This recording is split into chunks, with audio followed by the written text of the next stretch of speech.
Hey everyone, how's it going? Puntastic77 here, coming to you with some Team Fortress 2. I hope you're doing well. I'm playing here on some snowy coast as the Heavy with the standard minigun, the Sandwich, and the Fist of Steel. Hope you're doing well. Hopped into this gameplay here, and I had a really good medic who was just phenomenal when I was playing with him. Had really good callouts, really good game sense, and it's really rare when you find somebody who can, basically just tell a mind-numbed Heavy, go left, go right, no, we're going to pop here, no, we're going to pop there, when it's usually I'm the one who's in the driver's seat and who has to kind of make those calls. So it's kind of nice when you have someone else making those calls here. And the reason I'm showing off this gameplay here, because there's always a reason that I'm showing off a specific gameplay, even if it's like loosely tied, and this is like one of the loosest ties that I can think of to justify why I'm showing off this game, is that I was playing Medic before this round here, and what I was doing is I was giving crits and Ubers to people without hats or only with the gibbous on. Now, I wasn't telling people to put on the gibbous or not to wear anything in doing this.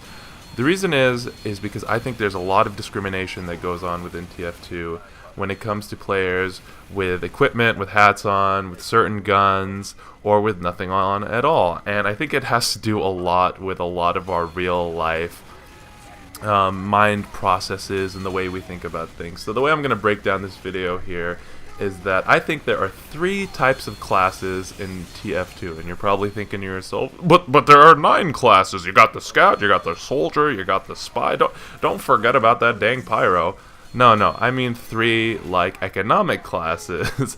Now, it's funny because when you think of like upper, lower, middle class in real life, that's the first thing you think of when you think of economic classes. But in TF2 sense, I think it's really funny because I was thinking about this and I literally chuckled in my computer chair when I was kind of putting together this thought, because I was giving an Uber to a Heavy with literally the stock minigun, the shotgun, and just the fist.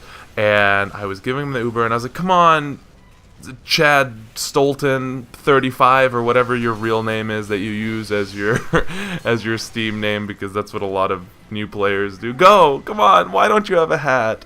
And I was thinking, listen, there's got to be 3 types of classes here, because that's the 3 types of people I've seen. As one, you have the lower class non-hat / gibbous / pyrovision people who they're new to the game. They might be free to plays. They only got the 1 backpack slot, like with 1 page of things where they have to delete it every time they get a drop. Like, oh man, I really want the gunslinger, but I gotta get rid of the sun on the stick to do it. That's a good call, by the way. The sun on the stick is trash. Don't do that. So you have those kind of people / players, if you can call them players. And then you have what I like to call the proof of purchase players, who they may have just bought 1 key or put $5 in their Steam account just because, they wanted the extra backpack space, and they bought like an MVM ticket or like a basic hat or something like that. And they're kind of like the middle class of TF2, where, yeah, they'll get a hat drop every once in a while. Yeah, they'll do some basic trading here. And they're kind of the middle class of TF2, where they don't have everything strange. They don't have a kill streak attached to everything. And that's where I really consider myself right now. It's not the best, but it's not the worst, And then the third, you have the bourgeoisie, as I like to call it, the upper class. My daddy paid for my strange golden wrench, and it was spectacular. I love it.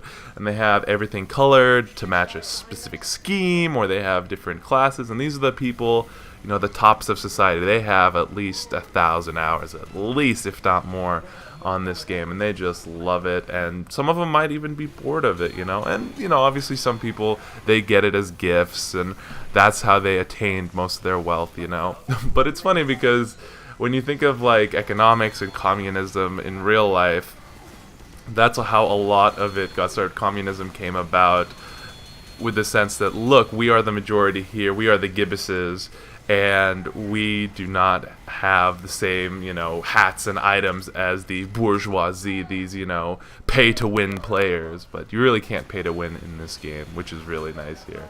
So, that's kind of a little thoughts here. The game's coming to a close here, but let me know what you think about this theory here, this TF2 economic theory of, you have the gibbous, the non-hat, lower class rungs of society.